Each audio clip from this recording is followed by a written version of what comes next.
Dear diary. आज माझं माझ्या फ्रेंडसोबत भांडण झालं. आज माझा क्रश माझ्याकडे बघून हसला. अशा प्रकारचं जर्नलिंग तुम्ही टीनेजमध्ये केलं आहे का?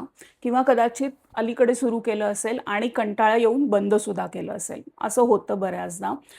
असं का होतं ते आपण बघूया. जर्नलिंग आपण बऱ्याचदा आपल्या दिवसभरातल्या घटना काय होत आहेत हे रेकॉर्ड करण्यासाठी वापरतो. म्हणजे आज मी कोणाशी बोलले, कोण माझ्याशी बोललं, कोण मला काय बोललं किंवा काय झालं, मी कुठे गेले, अशा प्रकारच्या सगळ्या घटना आपण त्याच्यात रेकॉर्ड करत जातो. थोड्या दिवसांनी असं होतं की तेच तेच लिहायचा, डिटेलमध्ये लिहायचा, आपल्याला कंटाळा येतो आणि मग आपण ती प्रॅक्टिस डिस्कंटिन्यू करतो. खरं तर जर्नलिंग हे त्याच्या पुढे जाऊन म्हणजे रेकॉर्डिंगच्या पुढे जाऊन एक सेल्फ एक्सप्लोरेशन, सेल्फ रिफ्लेक्शनचं टूल म्हणून वापरलं जायला पाहिजे.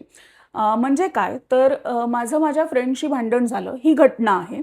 पण त्या भांडणामुळे माझ्या मनावरती काय परिणाम झाला, मला कुठल्या इमोशन्स त्याच्यामुळे फील झाल्या किंवा माझ्या मनात कुठले विचार आले ते भांडण झाल्यानंतर, हे रेकॉर्ड झालं पाहिजे जर्नलमध्ये. जर तसं होत गेलं तर मग ते सेल्फ रिफ्लेक्शनचं टूल बनतं आणि नकळतच आपण प्रत्येक घटनेचा सारासार विचार करायला लागतो, आपण त्या ॲनलाइज करायला लागतो. सो अशा प्रकारच्या जर्नलिंगचा कंटाळा येत नाही. पण तसं जर झालं नाही तर फक्त रिपिटेटिव्ह घटना नोंदवण्याची ती एक जागा होते आणि मग ऑफकोर्स असं वाटायला लागतं की रोज रोज हे लिहिण्यामध्ये काय अर्थ आहे आणि मग आपण ते डिस्कंटिन्यू करतो. तर जर्नलिंग अजून मिनिंगफुल कसं करावं याच्या संदर्भात मी काही टिप्स देणार आहे नेक्स्ट व्हिडिओमध्ये. So stay tune for it आणि नेक्स्ट पार्ट जर तुम्हाला बघायला आवडेल तर कमेंट करून मला सांगा. Thank you so much.